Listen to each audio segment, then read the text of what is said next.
Welcome back. Candidates for the November election can start filing for office on April 27th. More than 100 offices across Grant County are going to be decided in 2015. They include city council positions in Moses Lake, Ephrata, Quincy, and Soap Lake, school board positions in Moses Lake, Ephrata, and Quincy, and port, hospital, and fire district commissioners across the county. Candidates need to complete a declaration of candidacy and must be a registered voter with an address in the area they want to represent. People wanting a position making more than $1,000 a year will need to pay a filing fee of 1% of the annual salary. Filing for the offices by mail starts on April 27th by mailing the information and the filing fee to Grant County Election Department. Or people can file for the offices in person starting at 8 a.m. on May 11th at the Grant County Election Department on the second floor of the Grant County Courthouse. The filing period ends at 5 p.m. on May 15th. Prosecutors dropped the felony charges against a woman accused of fighting with Samaritan healthcare staff earlier in the month. Mildred Simmons, a 45-year-old Ephrata woman, was charged in Grant County Superior Court with assault in the third degree and interference with a healthcare facility. Deputy Prosecutor Kevin McCrae moved to dismiss the felony charges against Simmons. The case will be filed in district court. Simmons was reportedly brought to the emergency room at Samaritan Healthcare on April 8th by her husband. When a staff member tried to get information from her, she allegedly became aggressive, saying she had a bomb inside of her, claiming to be God, and talking about her dead husband. She allegedly headbutted a hospital security guard.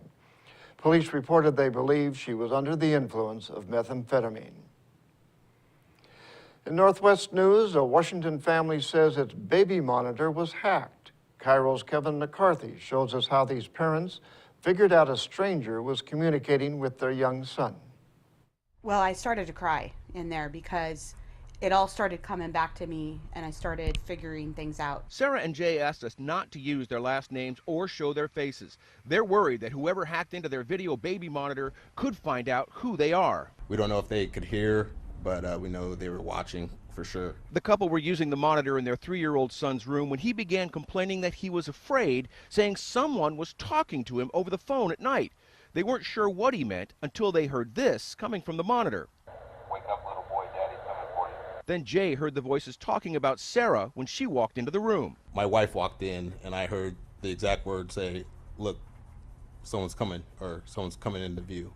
When they investigated further, they noticed the monitor moving when they weren't controlling it, the night vision capable lens following their movements.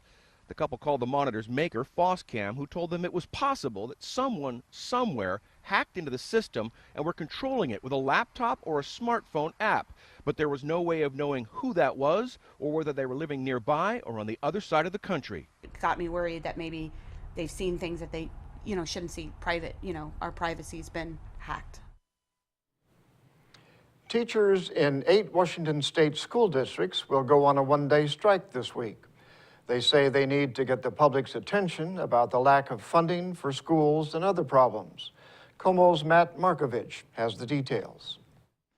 It's all about class size, cost of living increases, and testing. The time that it takes to test is so horrendous. We're taking a lot of teaching time. But canceling a teaching day to protest, they say, is worth it. This isn't a statewide top-down decision. This is a member-driven decision. A decision to send state legislators considering 3 budget proposals a stern message that their concerns are not adequately being addressed. And we feel like it's worth taking drastic action to drive that home. So starting Wednesday, teachers in Stanwood, Camino Island, Arlington, and Lakewood districts will walk out for the day.